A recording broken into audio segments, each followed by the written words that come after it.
Um, so I just want to welcome you all. If you could mute your microphone as we get started here. I hear some uh, background noise. Let me see if there's a, I can see. I think I got everybody muted. All right. So welcome to the Hofstra University Museum of Art Second Fridays program.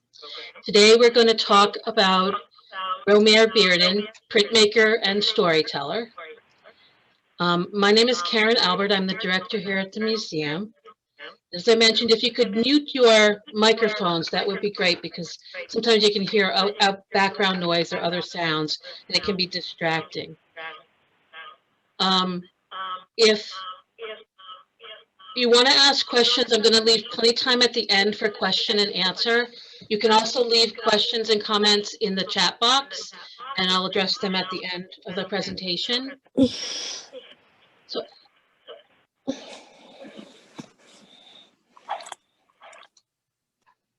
and okay, sorry, just letting people in. So as many of you know, because I know there's a lot of familiar people on this program, the museums of the gallery are currently closed. We're expecting to reopen hopefully for the fall with exhibitions in the galleries. But in the meantime, we started in the fall, and we're continuing this spring with our Second Fridays program, which is the second Friday of every month at 3 o'clock. We're focusing on different aspects of our permanent collection.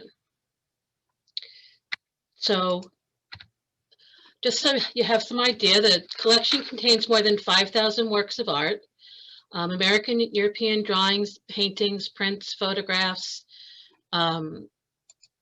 sculpture, and all kinds of media. We also have works from Asia, Africa, Melanesia, Central and South America. The earliest works are Central American works that date from 1500 BCE until the contemporary, till the 21st century. About 1,500 works are accessible through our website on an online database, and about 2,400 of the works in the collection, almost half, are prints. And in our collection, we have 27 prints by Romare Bearden. So just for those of you who don't know Romare Bearden, he was a visual artist, author, and songwriter who drew upon his own personal experience to illustrate the broader experience of Black Americans, telling stories that connected the past to the 20th century. He delves into his personal experiences for insight and drawing upon his deep knowledge of history, literature, and cultural heritage to provide social commentary. He was born in Charlotte, North Carolina in 19, sorry, I'm trying to admit people as I'm talking, it's not working, in 1911. He moved with his family to New York City and settled in Harlem in 1920. The family home in Harlem was a meeting place for many artists and writers of what has become known as the Harlem Renaissance. Based primarily in that neighborhood during the 1920s, the Harlem Renaissance witnessed a resurgence of art, dance, literature, and music by Black Americans, including such notable figures as Aaron Douglas, W.E.B. Du Bois, Duke Ellington, Langston Hughes, Paul Robeson, Augusta Savage, and Charles White. Bearden was particularly fascinated by jazz and worked in a similar improvisational manner. And this valuable foundation in literature and music remained with him throughout his lifetime. He completed his formal education in 1935, earning a degree in education from NYU. He worked as a caseworker in the New York City Department of Social Work, and he continued to study art. including spending time at the Art Students League with artist George Gross. He has his first solo exhibit in 1940. He had been enlisted in the Army during World War II, and with the assistance of the GI Bill, in 1950 he traveled and studies in Paris at the Sorbonne. And at that time, he interacted with many European artists, such as Constantine Brancusi, Georges Braque, Henri Matisse, and was influenced by a lot of the modernist ideas of Cubist space and Fauvin's color. So he returns to the United States, and he continues to work in the visual arts along with songwriting. And in 1961, he begins a long-standing relationship with the Cordier and Ekstrom Gallery in New York City. And since the 1960s, his work has been exhibited at galleries and institutions nationally and internationally, culminating in a retrospective exhibition at the Museum of Modern Art in New York in 1971. Bearden, along with artists Charles Alston, Norman Lewis, and Hal Woodruff, was a founding member of the Spiral Group, a Black artists collective active from 1963 to 65 in New York City, with the group examined the relationship between art and social activism. The group's name referred to the Archimedean spiral, which moves from a starting point outward in all directions while continuing to move forward. The group did not have a common artistic style, but rather encouraged experimentation and individualistic approaches. One issue they debated was whether a figurative style or a more radical abstraction was more effective to illustrate the Black experience. Although active for only a brief time, the Spiral Group encouraged discussions about such issues as philosophy, creativity, and artistic freedom, especially as they address the artist's role in social change. So here's a couple of photographs of Bearden at work. Bearden's mature style developed over many years as he worked through modes of social realism, figuration, and abstraction. In the 1960s, he focused on his unique collage method, which combined historical and present-day imagery with a modernist concern for space and form. The collage technique allowed him to densely layer many references, creating overlapping meanings. To create his collages, Bearden mixed together a variety of media: paint, colored paper, fabric, pencil, and magazine photographs. He often photocopied elements such as faces and hands, and then manipulated and reassembled them. The collage work legitimized the use of these common materials as fine art. He often, his subject matter typically merged references from the rural American South and African ancestry, such as textiles or masks, with the cosmopolitan urban North. Using collage allowed Bearden to assemble, layer, and juxtapose contradictory images to create a whole. Now, all the works in the museum collection are prints. Just so we're clear, they're not collages, they're prints. In the late 1960s, Bearden began a collaboration with the Printmaking Workshop, a nonprofit studio run by his longtime friend, the artist and master printer, Robert Blackburn. Throughout his career, Bearden worked at the workshop and with other printers to complete more than 100 prints using various techniques, often combining different printmaking methods and developing new processes to create images resembling his collages. Bearden viewed printmaking as an outlet for experimentation and a way to reach a larger audience, since prints are created in multiple and allow many individuals to own the same image. Regarding his prints, it's sometimes difficult to get the exact number of an edition because he often didn't work in a strict edition format. An edition is usually when the artist has, say they print 25 of a work and you see the number on the bottom and it says 5 out of 25. That means there's 25 in the edition. Bearden often didn't do that. A lot of his prints are unique, and I'll explain a little bit as we go forward. So this first work I'm showing you, and this was the work that was on the first slide too, is called Homage to Mary Lou, the Piano Lesson. And on occasion, Bearden created print editions to raise funds for his wife's dance company, the Nanette Bearden Contemporary Dance Theater. And this is what this lithograph was created for. It's based on a collage that is called The Piano Lesson that was done in 1983. So a year later, he completed this lithograph. This is a lithograph. The collage is translated into this lithograph that has 24 colors, and it emphasizes his bold use of color. In the lithography process is where the artist draws with a greasy crayon or paints with a liquid touche directly on a stone or plate, so it captures more the hand of the artist. And this print was commissioned to honor Mary Lou Williams, who was a jazz pianist and composer. That's who the Homage to Mary Lou is. In the image, you can see that the piano teacher hovers closely over the student, intimately involved in the lesson. This was also, the original collage was also the inspiration for Pulitzer Prize winning playwright August Wilson's play called The Piano Lesson. So that is the relationship there. Bearden's prints captured many aspects of daily life.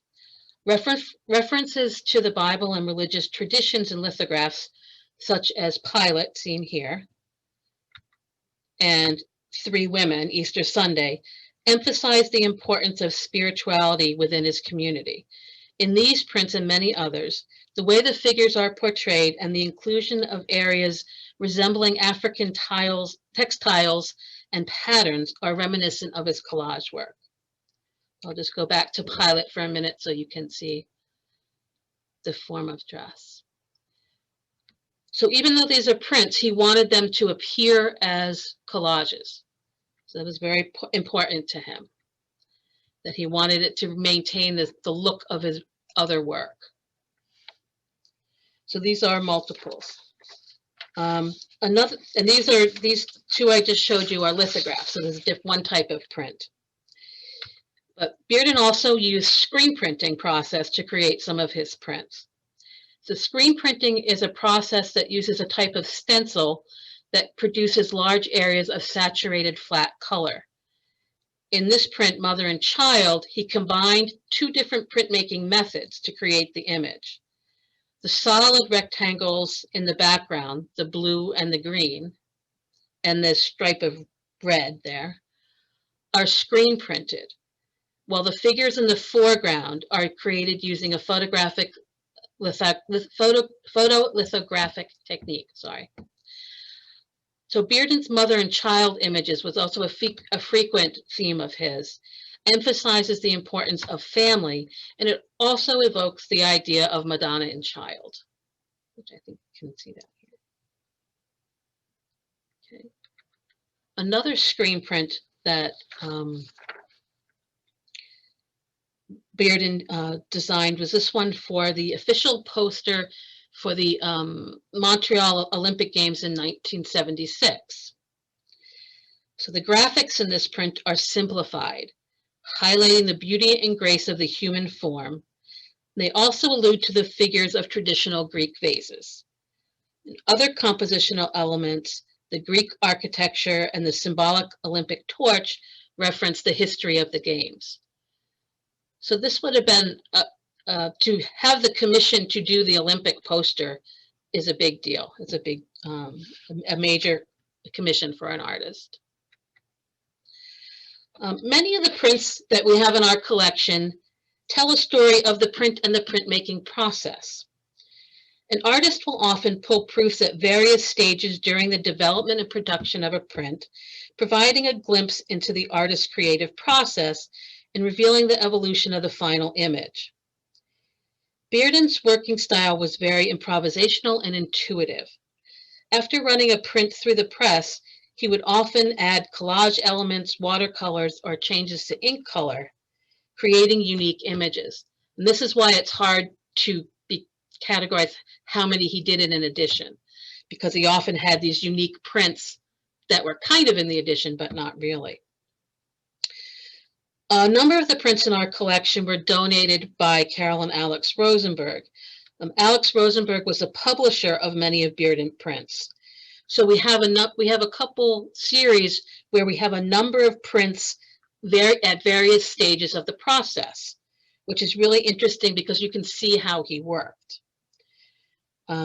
So this was a installation view from a couple years ago when we had them up in the gallery in Emily Lowe Gallery. And this is a group called The Family. The one in the middle is the final editioned print. The other 4 surrounding it are other versions. So I'm going to show you a little bit. So this is the final print, which is, again, a common everyday daily life image. It's, preparations for a meal in a rural domestic setting.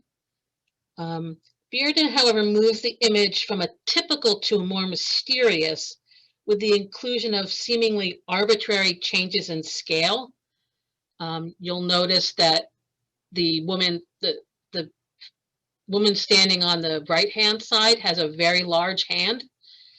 The disembodied eye in the tablecloth, which is kind of in the front center.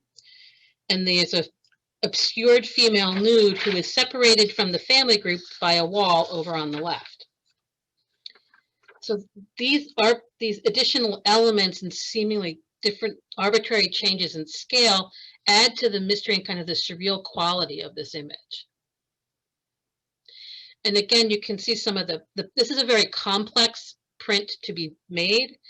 It was created using multiple photographic transparencies made from another collage to create the base printing plate.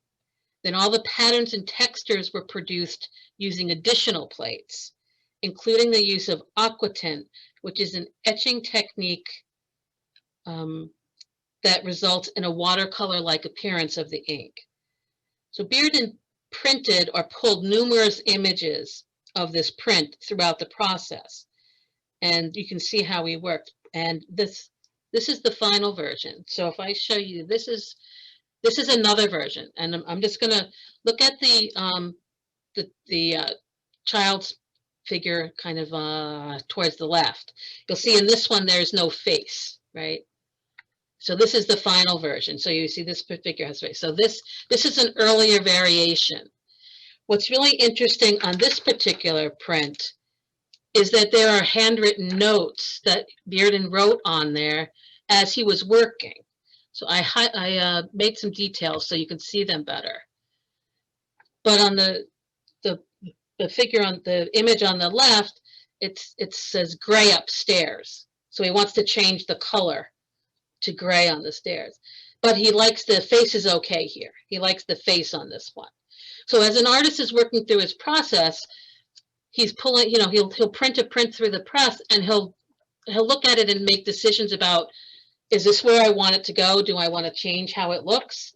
So this is really interesting for us to have these other variations.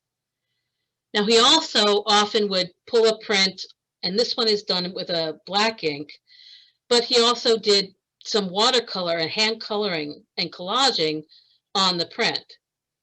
So it's actually a unique piece of art because of that. It's not considered a multiple.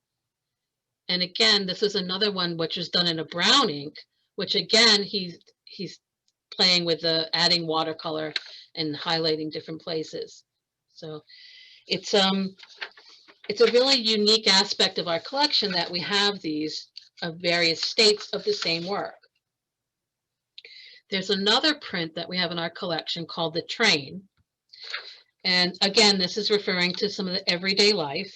And this one touches on larger issues of migration and segregation. Beginning in the early 20th century, there was a mass movement of Black Americans known as the Great Migration from the rural South to the industrialized cities of the Northeast and Midwest. Often traveling by train, they sought better jobs and living conditions. For Bearden, trains were an important presence in the rural South. Remember, he was born in Charlotte, had family in Charlotte, and frequently went back and forth to the South. Trains connected families and transported them to many directions. The train reference in the title can be seen in the upper left-hand corner of the image. Now, train was also based on a 1964 collage. The train prints were done in 1974, 10 years later. Bearden worked with master printer Robert Byrne, combining Italian print technologies, which used etching and photo engraving to recreate the appearance of the original print. They utilized a series of photographs and mesh screens to produce a photogravure plate, which was manipulated and reassembled to print the colored image. Prints made with multiple images require a separate plate or stone or screen for each color. And then each color is printed sequentially and carefully and exactly placed on top of each other to register perfectly. So this is one image of the train that we have in the collection, which is a black and white. And it almost looks like a photo negative, the way the color is done. And this is now this one was printed on a larger size piece of paper, and he did a whole watercolor wash across this one. So the base image is the same, but he's created a whole different feeling by adding these other elements. And this is another version where he has also added hand coloring. This is with a brown ink, and he's added hand coloring. So some of the base image remains the same, but then he manipulates it, however, depending on how he's feeling. So another interesting group that of works that he did are based on classical literature. This is a series of prints where Bearden reinterpreted the ancient Greek poem, The Odyssey by Homer. If you know the poem, it tells the story of the Greek warrior Odysseus and his long journey home after fighting in the Trojan War. He spent the next 10 years confronting violence and temptations before finding his way home to Ithaca and his wife Penelope. The hero, whether a Greek warrior or in this series a black man, faced many challenges and struggles during his travels and triumphed over them, all to discover his path home. So Bearden's equating this black experience with the ancient tale to address a shared humanity. He was very much about trying to connect people. In this series of prints, the very gracefully drawn black calligraphic figures are reminiscent, again, of human forms from ancient Greek vases, but also of French artist Henri Matisse's paper cutout figures. Originally conceived as collages in watercolors, these images were translated by Bearden into screen prints. So this using, again, that characteristic saturated color with a flatness. That's from the screen print. So the museum has there's a series of 20. We have 6, and they illustrate the various points. Oops, sorry. Okay, so this first one is called Odysseus Leaves, and you can see him here with the group of figures, mostly women, seeing him off on his way to war, on his way to fight.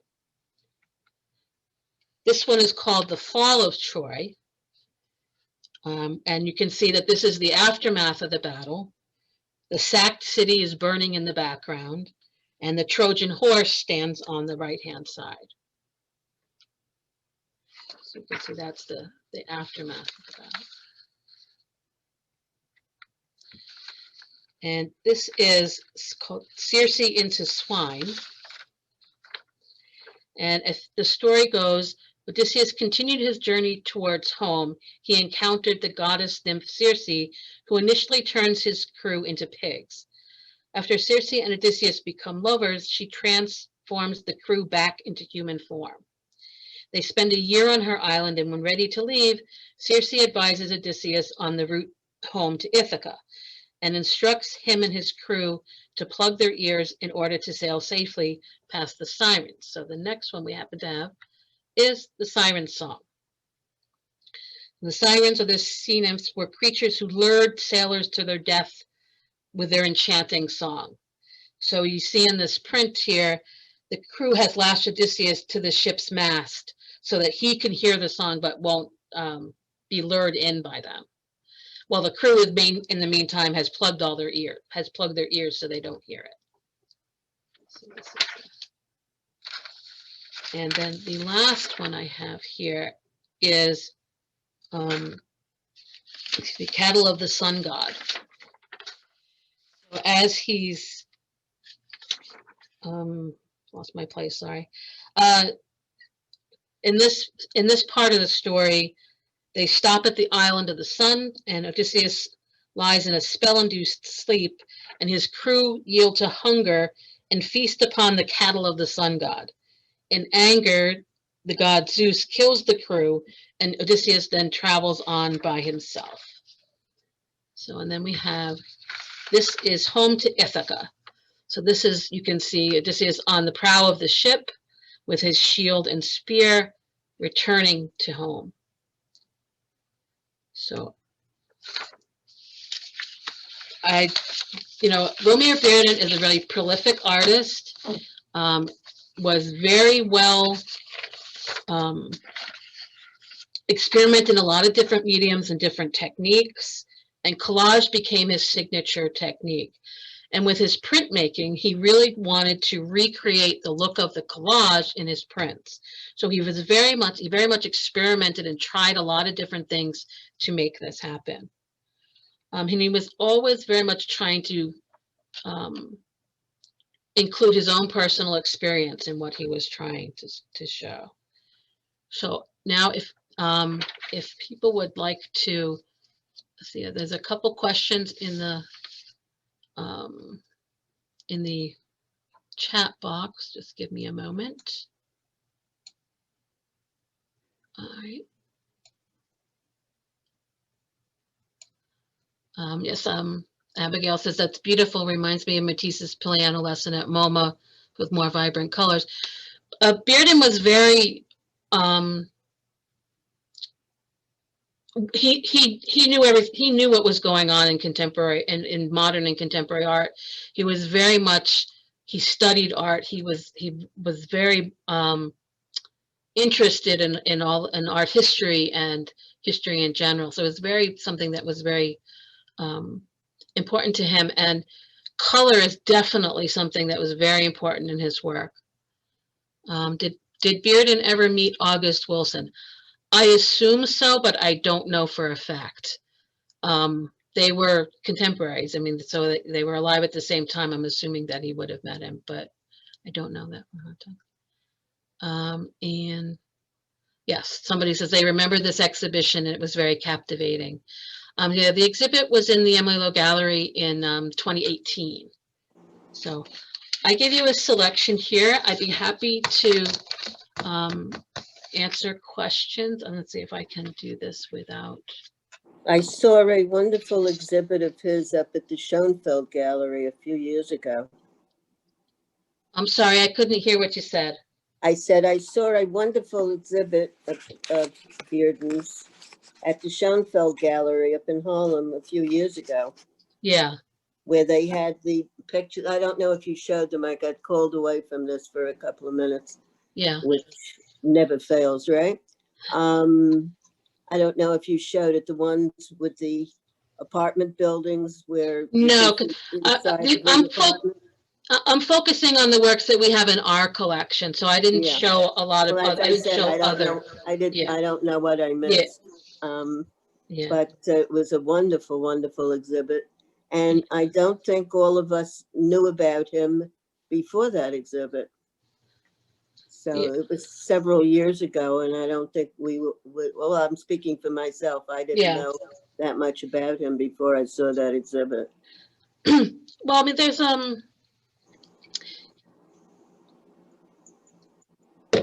mean, he is one of, I mean, he is a major artist of the 20th century. And his use of collage was groundbreaking at the time. And that's really one of the things he was known for, was really bringing the idea that collage is a fine art, really bringing that up to scale. Natalie says she heard Bearden speak at Hofstra. Natalie, when was that? Do you remember? I don't have the year, but I think I have one of his prints that was used as, I don't know, at the time. Yeah. Yeah. He did a poster, I believe, for the NOAA program, which is the New Opportunities at Hofstra. I know that he was involved in that when they did the initial send-off for that program. But I know Michael Gordon, who was an artist, said, yes, I remember Michael. Yeah. The quality of the print or the poster was excellent. Yeah. Did Bearden ever meet Jacob Lawrence? Yes, they were contemporaries. And they covered a lot of the same thing, because they were both drawing from their own personal experience as Black Americans and trying to kind of show, bringing it to people's attention in a lot of ways. And they both often worked in series too, which is interesting that they often did a series. Yeah, they're probably two of from the mid 20th century. Jacob Lawrence and Noam Bearden are probably two of the more prominent Black artists. I kind of hate to just say he's a Black artist, because to me he's just an amazing artist. So I kind of hate to categorize him that way. But and then Carla asks about direct relation to Matisse cutouts. Yes, I had said at the beginning when I was doing a little brief bio about him, he did study in Paris in the 1950s. At the time, Henri Matisse was still alive. So he did study his work. He did know his work. And I think definitely there's a relation to the Matisse cutouts, if you're familiar with those at all. The kind of the silhouetting and the flatness. And that silhouette and flatness works really well with the screen printing medium, which does really well with kind of flat color. So those two things combined really make, and in particular, I'm just going to scroll back, the way these figures in the front here, if you're familiar with Matisse's dance, they're very reminiscent of Matisse's dance. Just because the way they're pretty much the silhouette idea. So. All right. Which way Matisse was Matisse did his cutouts before Bearden did. But Bearden was somebody who was very well, I don't know how this way to say it. I don't want to say well educated, because that makes it sound kind of he studied art. He knew art. He was not a novice about art history and where things came from. Even going back to the Olympics poster I showed you, which was before this series, he was definitely drawing on the silhouettes of Greek vases for the figures in that poster. So he definitely was aware of the things that had come before him and kind of reusing them and working them for himself. And most artists, most artists do something like, there's a lot of influences that come in. But in that case with Matisse, Matisse was first, but Bearden kind of takes it and uses it in his own way. Erin? Yeah. Yeah. Oh, hi, Maureen. Hi. Does Natalie remember when we gave Bearden an honorary degree in New College? Natalie said she didn't remember the year, but she remembers him being I don't remember him getting a degree, but... Oh, he got an honorary. Oh, yeah. I mean, that's what I meant, but I don't remember that. No. I don't remember the year either, but I remember very vividly he came and there was a young man who kind of escorted him and took him onto the stage, but he got an honorary degree and I think gave a gift, Karen, I think he may have given a gift of some of his work to Hofstra, on that occasion. He certainly did the NOAA poster. He did the NOAA poster. I don't know of any work that he gave to, it didn't come to the museum if he did. Okay, Because the works that we have are basically from Alex and Carol Rosenberg, and Alex was a print publisher. okay. And so that's where a lot of these came from. And the other is from the Cohen family. I don't know if you remember Dorothy Cohen in the School of Business. Oh, Yes. sure, yeah. She was the connection to Ramir Bearden, and Uh-huh. she gave us the piano lesson and this Odysseus suite. Okay, So ours come from basically those two sources. Yeah. So I don't know of anything that he gave directly to Hofstra. But I do know that he did the Noah poster. That I do know. Yeah. Karen, I just checked the honorary degree list on the computer and Okay. it says 82. 82. Okay. 1982. Thank you, Kathleen. thanks. You're welcome. That's very helpful. Yeah. I remember it was a very vivid moment when he got his. Yeah. Do you have one of the Noah posters? Yes, we do. Yeah. Yeah. I didn't think we have 27 different works from him in our collection. I didn't include them on here because it would be too long. So I gave you a sampling of some of the things that we have. Could you discuss his use of bright colors? Both Bearden and Lawrence used such bright colors for subjects that were really so dark and dense. Well, I mean, the use of color is always it's the artist's choice in that sense. But Bearden was very aware, especially of using patterns. I'm going to go back a little bit because you can see it in,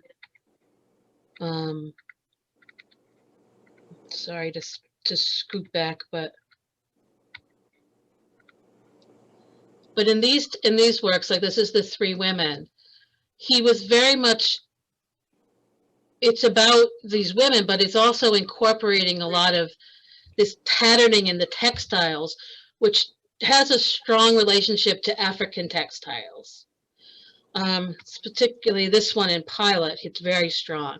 But I mean, I think, they're going, a lot of what they're choosing is from their own personal experience and what they see. So, I mean, I'm not sure the best way to answer that. I mean, when an artist is creating an image, it's their own interpretation of what that means. And well, you may see a bright color meaning, it's happy or whatever.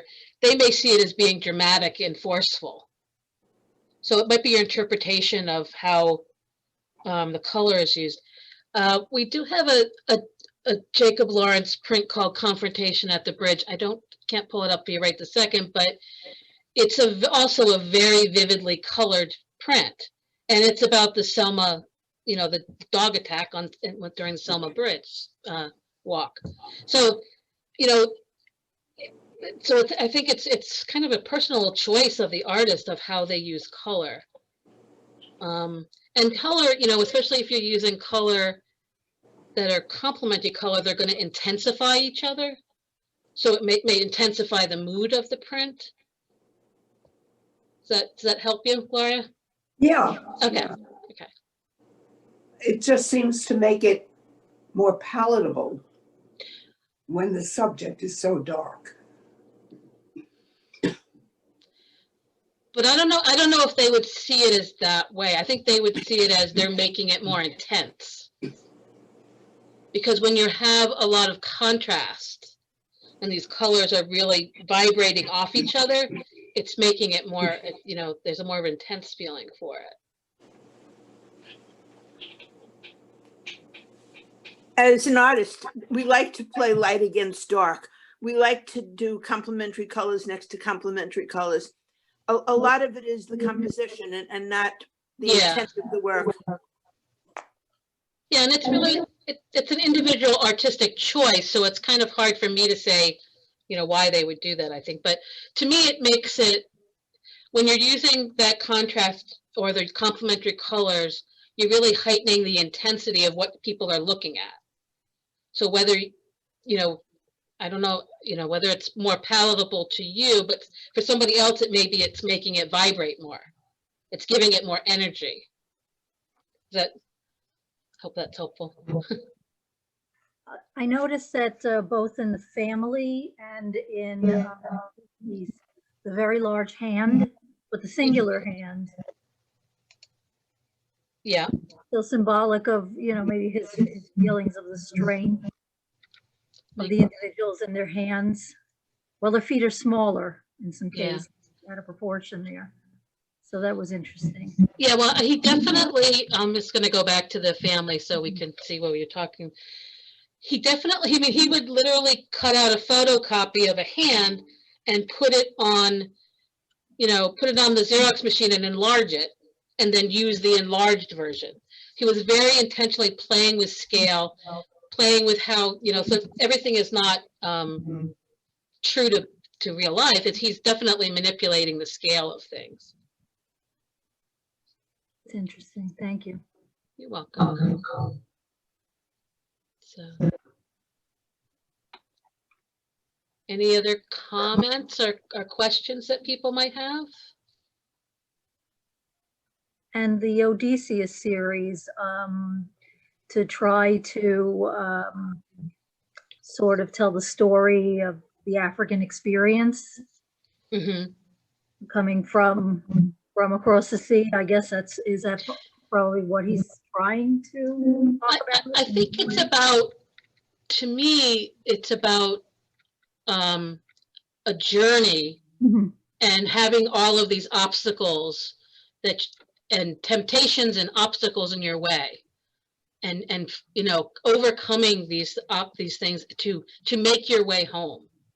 I see. And I think everybody's part of a lot of Bearden. Yes, it speaks to the Black experience in America, but it also speaks to just humanity in general. And we all, there are certain commonalities that we all have about wanting home, about finding that place for yourself. So I think he's talking about his experience as a Black American, but he's also talking a little bit broader, even more universally, about humanity. So I think that you can read it both ways. But for me, the Odysseus suite is about making that journey. Right. Yeah. No matter who you are, you're making this journey in life. So that's kind of, I think, what he's referring to. Okay. Thank you. You're welcome. And on behalf of all of us, I want to thank you for bringing these things to us. We can't come to you. You show them to us. We get familiar with things that we don't know. And who knows what we'll do after the pandemic is over. Maybe we can see things in person. Yes, hopefully we can. Because as much as I, don't like to share, I like to share this with you here. To me, there's nothing like seeing the artwork in person. You don't see the scale. You don't see the texture as well. You miss a lot, but I think, this gives you a taste, gives you something else to think about, another artist to go look up. Now, Bearden also has a foundation, which is part of his intentionally created a foundation for his legacy, not just for his own work, but as a promotion for other artists. So if you want more information about Bearden in particular, there's I think it's beardenfoundation.org. There's also, if you just Google Romare Bearden, you'll find a lot of information. He's very prolific and very well known. As I said, probably, for me, one of the best artists of the 20th century. His really experimental use of collage just was unique. And I did include it. I forgot I included this. So these were some, yes, beardenfoundation.org. So these are some other places if you want some more information. The Harlem Renaissance if you don't know anything about the Harlem Renaissance, his early years are based in that. So if you want to find out more about that, that's an interesting topic to learn more about. And there's also, I talked a lot about different printing processes. I don't want to go into each individual ones. I actually did a program in the fall about what is a print and the different processes, but you can find a lot of information on, I think Khan Academy has a lot of information about the different printmaking processes with some videos. So if you're interested in how the different printmaking techniques work, that's a good source for that. And then since we pretty much have since we're pretty much out of questions, I'm going to plug my next one. So next month, March 12th at 3, I'm going to be talking about photographer Bernice Abbott. Oh, wonderful. Okay. So we have a number of different works by her and our photographs by her in our collection. So I'm going to give you a little background about her and show you some of the images that we have by her.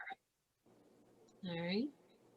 And just so you know, all of the information for this programs and our upcoming ones are on our website.